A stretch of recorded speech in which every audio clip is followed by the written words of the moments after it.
সেই মুহাম্মদ সাল্লাল্লাহু আলাইহি ওয়াসাল্লাম কবে তিনি তার আদর্শ মানবিকতা সারা বিশ্ববাসীর কাছে পৌঁছে দিয়েছে। আজকের দিনটা আমরা মূলত পালন করি এই লক্ষ্যেই যে পোপের হযরত মুহাম্মদ মুস্তাফা সাল্লাল্লাহু আলাইহি ওয়াসাল্লাম তিনি ছিলেন একজন আদর্শবোধের মূর্ত প্রতীক।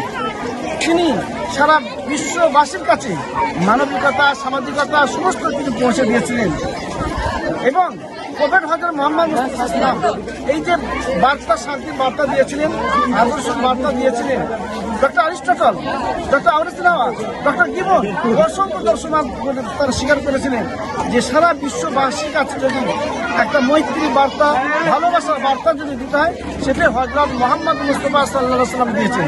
আমরা সেগুলোকে তারই আগমনের দিন স্মরণ করে আমরা সারা বিশ্বের মানুষের কাছে পৌঁছে দিতে চাই যে হিংসা নয় সাম্যতা, হিংসা নয় সাম্যতা, হিংসা নয় ভালোবাসা, মৈত্রী।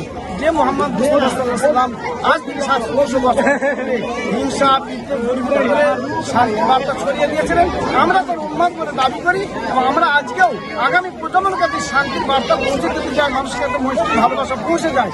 আমরা এই লক্ষ্যে সমস্ত জায়গায় মানুষের কাছে পৌঁছে দিই। আমাদের ওলামা হযরতগণ আছেন, আমাদের বিভিন্ন মানুষজন আছেন যারা সম্পৃক্ত লক্ষ্যে কাজ করেন, মানুষের কাছে পৌঁছে যান, মানুষের সেবা করেন। এই মানব সেবাই তো বড় ধর্ম।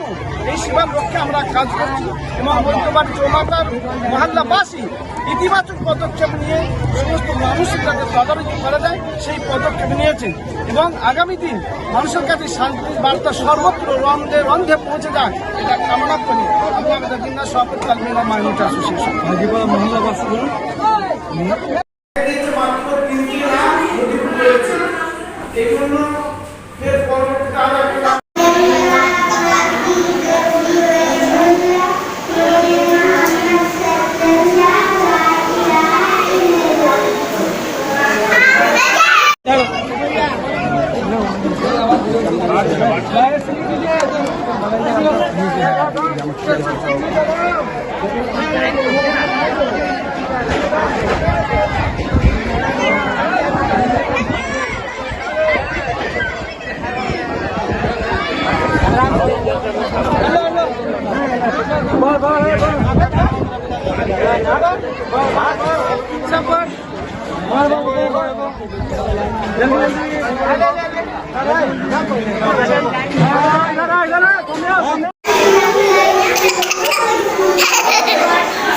Hey,